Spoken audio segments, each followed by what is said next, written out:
Hi hello welcome to Shravana health tips. Vignesh nursing home multi speciality clinic paediatrician doctor Chandana మేడంతో ఉన్నాము. ఈరోజు breast feeding గురించి మనం తెలుసుకుందాం.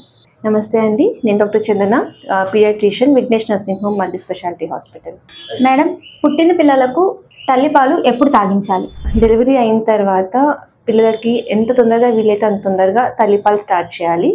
ఒకవేళ నార్మల్ డెలివరీ అయినట్టయితే డెలివరీ అయిన హాఫ్ అన్ అవర్ లోపు, అదే ఒకవేళ LSCS ఆపరేషన్ అయింది అంటే పుట్టిన 1 to 2 hours లోపు మొదలు పెట్టేసుకోవాలి. ఇలా తొందరగా మొదలు పెట్టుకోవడం వల్ల ఉపయోగం ఏంటి అంటే, వాళ్ళు పుట్టిన వెంటనే చాలా అలర్ట్గా ఉంటారు. ఈ టైంలో బ్రెస్ట్ ఫీడింగ్ చాలా ఈజీగా యాక్సెప్ట్ చేస్తూ ఉంటారు. సో పుట్టిన వెంటనే మనం స్టార్ట్ చేయడం వల్ల ఆ అలర్ట్నెస్లో ఈజీగా మదర్ని ల్యాచ్ చేయడము, పాలు తాగడము చేస్తారు. అండ్ బ్రెస్ట్ ఫీడింగ్ ఎస్టాబ్లిష్ చేయడం ఈజీ అవుతుంది. మేడం, పెద్దవాళ్ళు ముర్రిపాలు అని అంటారు, అది తాగిపించకూడదు అనేది ఒక అపోహ ఉంటుంది. అది తాగిపించాలా, తాగిపించకూడదా మేడం? సో డెలివరీ అయిపోయిన తర్వాత ఫస్ట్ వచ్చే మిల్క్ కొలెస్ట్రామ్ అంటాము, దాన్నే మురిపాలని అంటారు మీరు. సో ఇది ఏంటంటే, ఇది ఎల్లో కలర్గా స్టిక్కీగా ఉంటుంది, బట్ చాలా న్యూట్రియన్స్ ఉంటాయి అందులో, అండ్ చాలా ఇమ్యూన్ ఫ్యాక్టర్స్ ఉంటాయి. అందులో ఉండే యాంటీబాడీస్ వల్ల బిడ్డకి చాలా ప్రొటెక్షన్ వస్తుంది ఇన్ఫెక్షన్స్ నుంచి.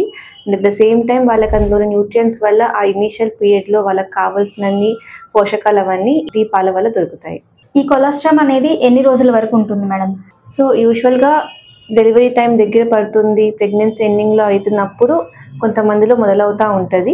అండ్ డెలివరీ అయిపోయిన తర్వాత ఒక 2 to 3 days వరకు ఈ కొలెస్ట్రామ్ అనే పాలు ఉంటాయి.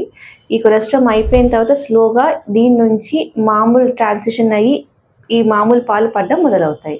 తల్లిపాలు ఎన్ని గంటలకు ఒకసారి తాగిపించాలి మేడం? సో ఐడియల్గా పిల్లలకి 2 hours, లేకపోతే పిల్లలు ఎప్పుడు ఏడ్చి డిమాండ్ చేస్తే అప్పుడు పాలు పట్టిస్తూ ఉండాలి.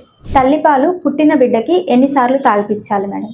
ఇనీషియల్లీ పుట్టిన వెంటనే పాలు తాపిచ్చేసిన తర్వాత ప్రతి 2 గంటలకి, లేదా పిల్లాడు ఆకలితో ఏడుస్తున్న ప్రతిసారి తల్లి దగ్గర పాలు ఇప్పిస్తూ ఉండాలి. Thank you madam. Breast feeding గురించి మాకు చాలా వివరంగా తెలియజేశారు. థ్యాంక్ యూ అండి. చూస్తూనే ఉండండి Shravana health tips. Please like, share and subscribe Shravana health tips. డాక్టర్ని కాంటాక్ట్ అవ్వాలంటే డిస్క్రిప్షన్లో నెంబర్ ఉంటుంది, కాల్ చేసి కాంటాక్ట్ అవ్వండి. Please like, share and subscribe Shravana health tips. Please follow Insta and Facebook also. Thank you.